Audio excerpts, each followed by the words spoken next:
চীনের রাস্তায় ট্রাফিকের দায়িত্বে রোবট। পূর্ব চীনের অ্যানহুই প্রদেশের শহরের ব্যস্ত সড়কে গত শনিবার থেকে দায়িত্ব পালন শুরু করেছে রোবট ট্রাফিক পুলিশ।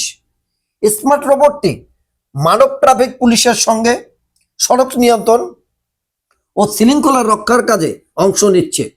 উহু শহরের একটি গুরুত্বপূর্ণ মোড়ে পুলিশ পোশাক পরা বুকে ট্রাফিক পুলিশের লেগো ও নম্বর সংবলিত রোবটটিকে দেখা যায় ট্রাফিক নির্দেশ দিতে। জান্তাপন্থী দখলের সংখ্যা ঘনিষ্ঠতার দাবি।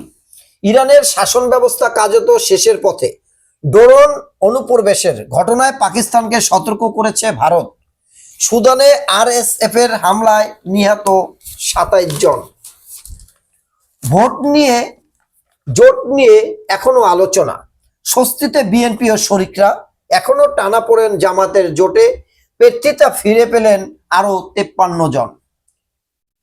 ইরানে যুদ্ধের দামামা, আন্দোলনে নিহত 2000 নাগরিকদের দ্রুত ইরান ছাড়তে বলল যুক্তরাষ্ট্র।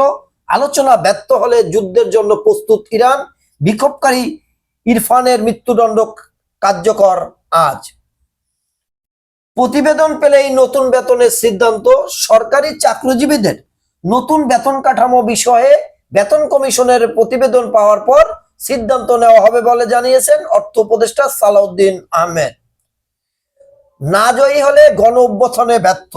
জাতীয় নাগরিক পার্টি এনসিপি আহ্বায়ক নাহিদ ইসলাম বলেছেন, গণভোটে হ্যাঁ এর পক্ষে অবস্থান নেওয়া সব রাজনৈতিক দলের দায়িত্বের মধ্যে পড়ে। আইসিসির অনুরোধেও ভারতে খেলতে যাবে না Bangladesh. International cricket councillor ICC এখনো যোগাযোগ করছে বিবিসির সঙ্গে।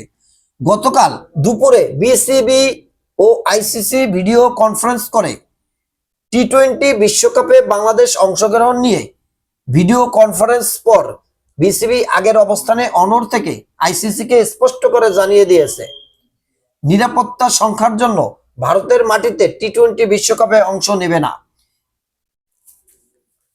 উত্তপ্ত আন্ডারওয়ার্ল্ড, টার্গেট রাজনৈতিক প্রতিপক্ষ, মাঠে পেশাদার কিলার গ্রুপ। চুয়াডাঙ্গায় নিরাপত্তা হেফাজতে বিএনপি নেতার মৃত্যু, বিক্ষোভ। রাজনীতিবিদ সহ বিভিন্ন পেশার 17 জন পেলেন জ্ঞানম্যান। 22 কারণে কুলুষিত 3 নির্বাচন, হতবাক তদন্ত কর্মকর্তারা। হাসিনার মৃত্যুদণ্ডের পূর্ণাঙ্গ রায় প্রকাশ, কোর্ট মামলা রায় 2 ফেব্রুয়ারি। পতাকা উড়িয়ে বিশ্ব রেকর্ড, বিজয়ের মাসে এক অনন্য আন্তর্জাতিক সম্মান অর্জন করেছে বাংলাদেশ। আপসহীন ও গণতন্ত্রের নেত্রীর প্রস্থান। যুক্তরাষ্ট্রের শতবর্ষী প্রতিষ্ঠান ন্যাশনাল প্রেস ক্লাবে বাংলাদেশ প্রথম নারী প্রধানমন্ত্রী বেগম খালেদা জিয়ার অবদান শ্রদ্ধা ভরে স্মরণ করলেন ওয়াশিংটনের কূটনীতিক, সাংবাদিক ও নীতি নির্ধারকরা। তারা প্রহরে গভীর শোক ও শ্রদ্ধা জানাতে আয়োজিত এ সভায় বক্তারা বেগম জিয়ার রাজনৈতিক সংগ্রাম, আত্মত্যাগ এবং বাংলাদেশের সংসদীয় গণতন্ত্র প্রতিষ্ঠায় তার ঐতিহাসিক ভূমিকার কথা তুলে ধরেন। রাজধানীতে নিজ বাসায় জামাত নেতা খুন।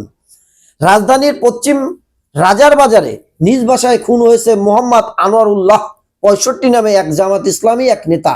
এ হত্যাকাণ্ডের ঘটনায় তীব্র নিন্দা ও প্রতিবাদ জানিয়েছে জামাত ইসলামী। পণ্য রপ্তানি করলেও টাকা আনেনি 31 প্রতিষ্ঠান। মোবাইল আমদানিতে 60% শুল্ক কমালো এনবিআর। সুন্দরবনে 100 কেজি হরিণের মাংস সহ ফাঁদ জব্দ। সোনার ভরি এখন 2,32,000 টাকা। সহজ প্রকৌশলীর বিরুদ্ধে দুদকের চার্জশিট। ঔষধের বাজারে উত্তাপ। বিশেষায়িত ব্যাংকের খেলাপি নিয়ে উদ্বেগ। ব্যাংক ঋণ এখন শিল্পের বোঝা। বন্দরে নিয়োগ পেলেন 9 জুলাই যোদ্ধা। 1 বছরে সড়ক দুর্ঘটনায় 1008 শিশু নিহত। 51,000 সিম সহ 5 চীনা নাগরিক আটক। প্রিয় দেশবাসী, প্রতিদিন সংবাদ শুনতে চ্যানেলটি সাবস্ক্রাইব করে রাখতে পারেন। আসসালামু আলাইকুম।